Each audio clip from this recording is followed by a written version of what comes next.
እንደሚታወቀው ሁሉም የአረብኛ ፊደላት የራሳቸው መጠሪያ ስያሜ አላቸው። ታዲያ አስተውለን ከሆነ የዛ መጠሪያ ስያሜ የሚጀምረው በዛው በራሱ ፊደል ነው። ለምሳሌ ባእን ፊደል ብንወስድ ይህ ፊደል ባእ ተብሎ ይጠራል። ስሙ የሚጀምረው በዛው በራሱ በባእ ፊደል ነው።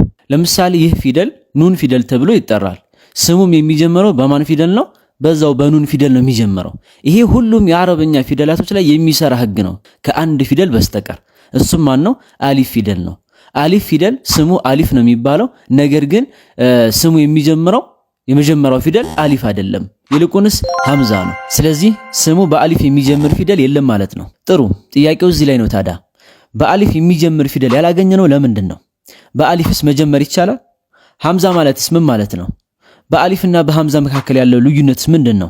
ይህን ማወቃችንስ የቁርአን አቀራራችን ላይ ምን አይነት ለውጥ ሊያመጣ ይችላል? ወይም ደግሞ ምን ትርጉም አለው? ለነዚህ ሁሉ ጥያቄ መልስ ከፈለግን መልስ የሚገኘው በአሊፍና በሐምዛ መካከል ያለው ልዩነት በደንብ ጠንቅቀን ስንረዳ ነው። ስለዚህ እስኪ ልዩነታቸውን እንመልከት። ከዛ በፊት ግን እነዚህ ሁለቱም ፊደላቶች ምን አይነት አቀማመጥ፣ ምን አይነት ቅርጽ፣ ምን አይነት አመጣጥ እንዳላቸው እንመልከት። ከአሊፍ እንጀምር። በመጀመሪያ ደረጃ አሊፍ ፊደል በቁርአን ውስጥም ይሁን ከቁርአን ውጭ ባሉ ጽሁፎች በአጠቃላይ አራት አይነት ቅርጾች ወይም ደግሞ አራት አይነት አቀማመጦች ይኖሩታል። የመጀመሪያው አሊፍ ፊደል ከላይም ሆነ ከታች ምንም ምልክት ሳይኖራት ራሷ አሊፍ ብቻዋን ስትመጣ ነው። ለምሳሌ ቀራር የሚለው ቃል ላይ እንዳለችው ማለት ነው።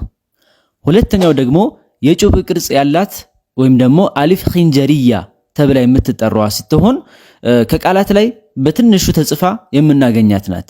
ለምሳሌ ሃዛ የሚለው ላይ እንዳለችው ማለት ነው። ሶስተኛው ደግሞ አሊፍ ከመድ ፊደል ጋር ወይም ደግሞ ከመድ ምልክት ጋር አብራ ስትመጣ ነው።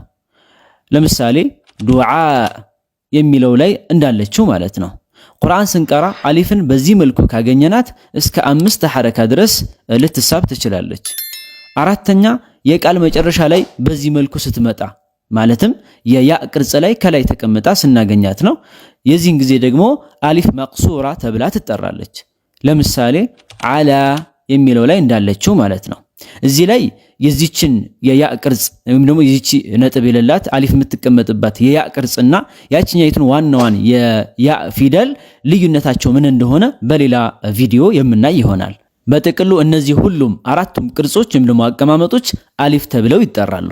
ወደ ሐምዛ ደግሞ ስንመጣ ሐምዛ 5 አይነት ቅርጾች ወይም ደግሞ አቀማመጦች ይኖራታል። የመጀመሪያውና በብዛት የሚታወቀው ሐምዛ ከአሊፍ ከላይ ወይም ደግሞ ከስር ተቀምጣ ስትመጣ ነው። ለምሳሌ አዕረቦ ሐምዝ ከላይ ስትመጣ ማለት ነው። ኢብራሂም ሐምዝ ከአሊፍ ከስር ስትመጣ ማለት ነው። ሁለተኛው ቅርጽ ደግሞ ሐምዝ ብቻዋን ስትመጣ ነው። ለምሳሌ ጃአ እንደሚለው ማለት ነው። ሶስተኛው ከያ ፊደል ከላይ ሆና ስትመጣ ነው። ለምሳሌ አልባሪኡ እንደሚለው ማለት ነው። አራተኛው አሊፍ ላይ የዚች አይነት የሷድ ቅርጽ የምትመስል ምልክት ስትመጣ ነው። ይቺ ቃል የምትመጣው ያው ሁሌ የቃል መጀመሪያ ላይ ብቻ ነው ልትመጣ የምትችለው፣ የቃል መካከል ላይ ልትመጣ አትችልም። ለምሳሌ አልኪታብ የሚለው ላይ ያለው አይነት ይመስል ማለት ነው። ይቺ አይነቱ ሐምዝ ሐምዘቱል ወስል ተብላ ትጠራለች። ታዲያ እቺ ምንም ሐረካ የሌላት ሐምዘቱል ወስል እንዴት እንደምናነባት በሌላ ቪዲዮ የምናይ ይሆናል። አምስተኛውና የመጨረሻው ሐምዛ በዚህ መልኩ ትመጣለች። በቁርአን ውስጥ አንድ ጊዜ ብቻ ነው የምትመጣው፣ ልክ እዚህ የቁርአን ቃል ላይ እንዳለው ማለት ነው። እንግዲህ እስካሁን አሊፍና ሐምዛ ምን አይነት ቅርጽ ምን አይነት አመጣጥና አቀማመጥ እንዳላቸው በሰፊው አይተናል። አሁን ደግሞ በመካከላቸው ከቅርጽ በተጨማሪ ከቅርጽና ከአቀማመጥ ባለፈ በጣም በርካታ ልዩነቶች አሏቸው። እነዛን ልዩነቶች እናያለን። ከቁርአን የተለያዩ ምሳሌዎችን እያመጣን በሰፊው እንለማመዳለን። የመጀመሪያው ልዩነት አሊፍ ፊደል አናባቢ ፊደል ስትሆን፣ በተቃራኒው ሐምዛ ግን ራሷ ተነባቢ ፊደል ናት። ምን ማለት ነው? አው አሊፍ ፊደል እኛ በፈለግነው መልኩ ለመሳብ የምታገለግል የመድ ፊደል፣ ድምፅን ለመሳብ ጎተት ለማድረግ የምታገለግል የመድ ፊደል ስትሆን ከ2 እስከ 6 ሐረካ ድረስ ልትሳብ ትችላለች። በአንጻሩ ደግሞ ሐምዛ መሳብ የማትችል ፊደል ናት። ልክ እንደ ማንኛውም ፊደል ድምጿ የሚሳብ አይደለም። ድምጿም አ የሚል ድምፅ ነው ያላት፣ ልክ ሌሎች ፊደላቶች ላይ እንደምናየው ማለት ነው። ለምሳሌ ባ ፊደል በ ድምፁ ማለት ነው። ታ ፊደል ተ ነው ከዚህ በላይ ሊሳብ አይችልም። አሊፍ ግን ምንድናት? የምትሳብ ወይም ደግሞ ድምጿ መሳብ የሚችል መጎተት መራዘም የሚችል ፊደል ናት። ይህ ነገር በደንብ እንድንረዳው ከቁርአን በምሳሌ እንመልከት። ما قطعتم من لينة أو تركتموها قائمة على أصولها እስኪ እዚህ አንቀጽ ላይ ስንት የአሊፍና የሐምዛ ቅርጽ እንዳለ ልትነግሩኝ ትችላላችሁ? ትንሽ ልጠብቃችሁ።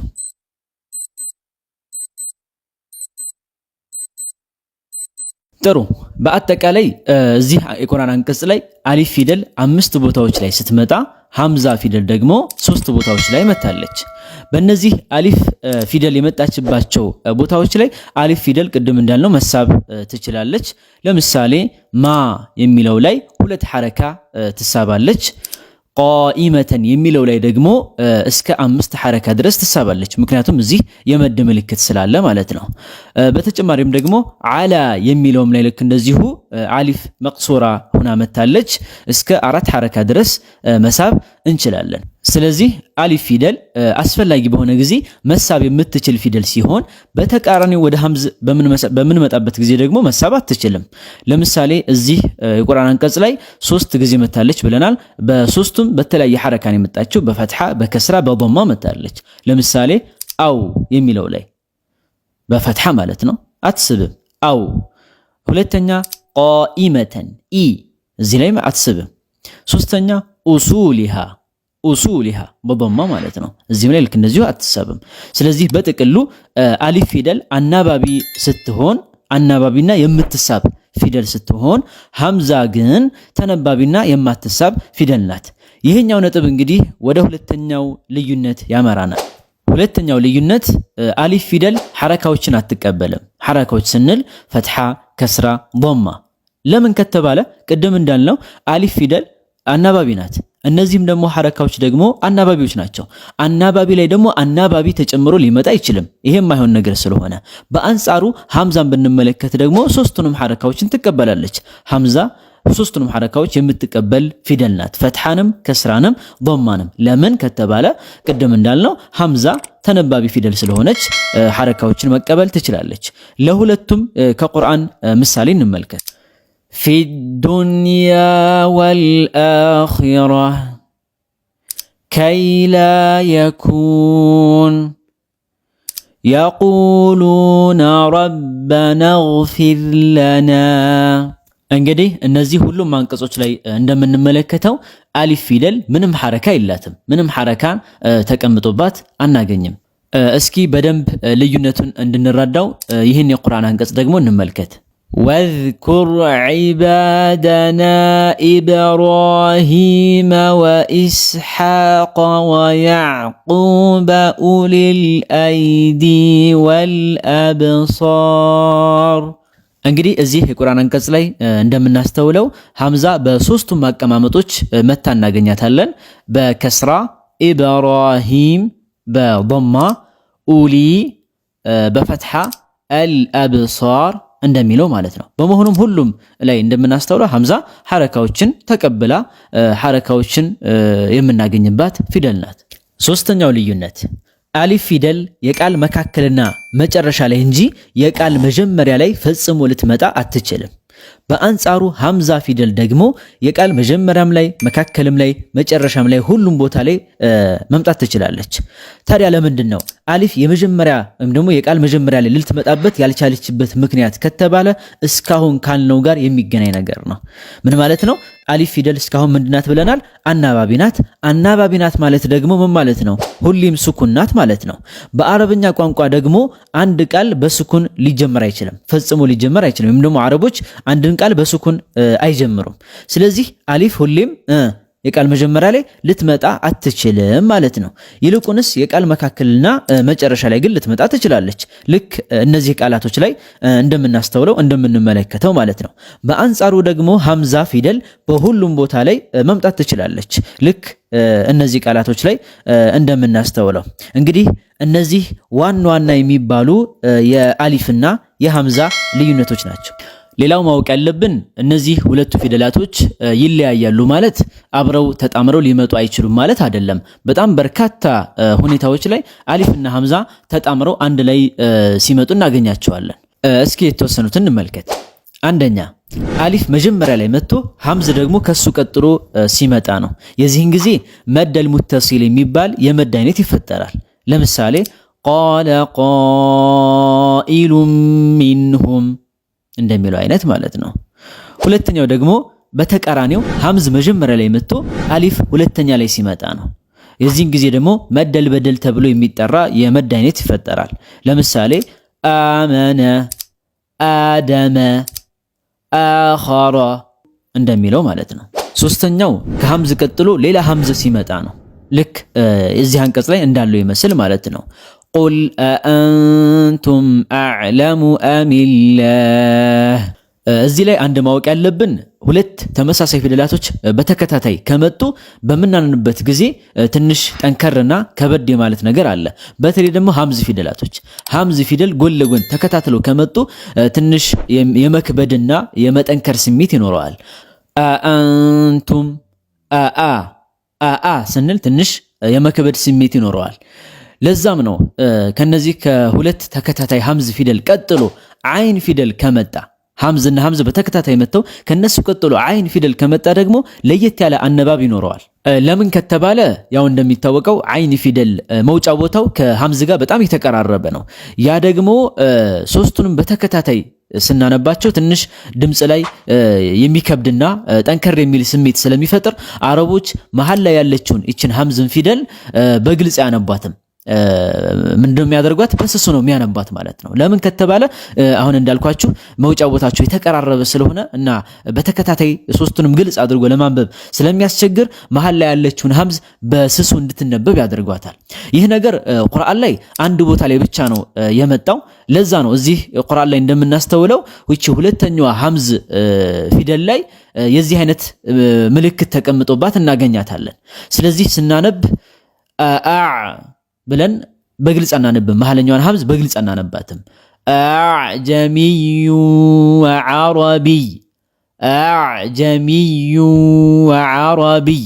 ልክ እንደዚህ በስሱ ነው መሃል ላይ ያለችውን ሐምዝ የምናነበው እንጂ በግልጽ አአ ብለን ማንበብ ትንሽ ድምጽ ላይ የሚቸግርና የሚከብድ ስሜት ስለሚፈጥር በግልጽ አናነባትም። ሙሉ በሙሉም ደግሞ አናጠፋትም ማለት ነው።